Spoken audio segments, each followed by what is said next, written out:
গুৱাহাটীৰ ব্যৱসায়িক চাঞ্চল্যকৰ অপহৰণ তাৰ পাছত মুক্তিপণ দাবী ৫ লাখ টকা পাঞ্জাবাৰীৰ বতাহগুলিত চাঞ্চল্য গুৱাহাটী মহানগৰীৰ মাজমজিয়াৰ পৰাই এইবাৰ অপহৰণ কৰা হ'ল নুৰ হুছেইন তালুকদাৰ নামৰ এগৰাকী ব্যৱসায়িক ঠিকা দিয়াৰ প্ৰলোভনেৰে অপহৰণ কৰা হৈছিল ব্যৱসায়ীজনক ৫ দুৰ্বৃত্তই পাঞ্জাবাৰীৰ বতাহগুলিৰ পৰা অপহৰণ কৰে ব্যৱসায়ীজনক অপহৰণ কৰি অপহৰণকাৰীয়ে দাবী কৰে ২ লাখ টকা মুক্তিপণ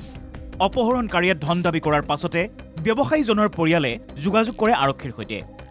পাঞ্জাবাৰীৰ নৱজ্যোতি নগৰৰ পৰা দাবী কৰা ধন নিবলৈ আহি পূৰ্বৰে পৰা খাপ পিটি থকা আৰক্ষীৰ জালত পৰে ২ অপহৰণকাৰী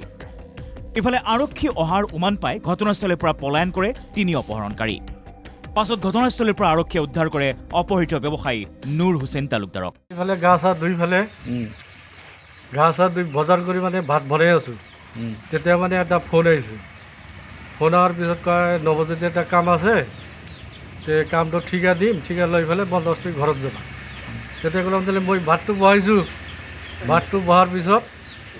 ভাতটো বহাৰ পিছত আৰু এটা ফোন আহিছে ফোন অহাৰ পিছত তাৰপিছত ভাতটো হৈ গ'ল হৈ যোৱাৰ পিছত তিনিআলি মাতি লৈছে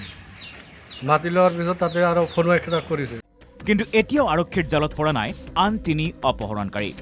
হঠাৎ ক'ত আত্মগোপন কৰিলে এই ৩ অপহৰণকাৰীয়ে এই সন্দৰ্ভত অব্যাহত আছে আৰক্ষীৰ তদন্ত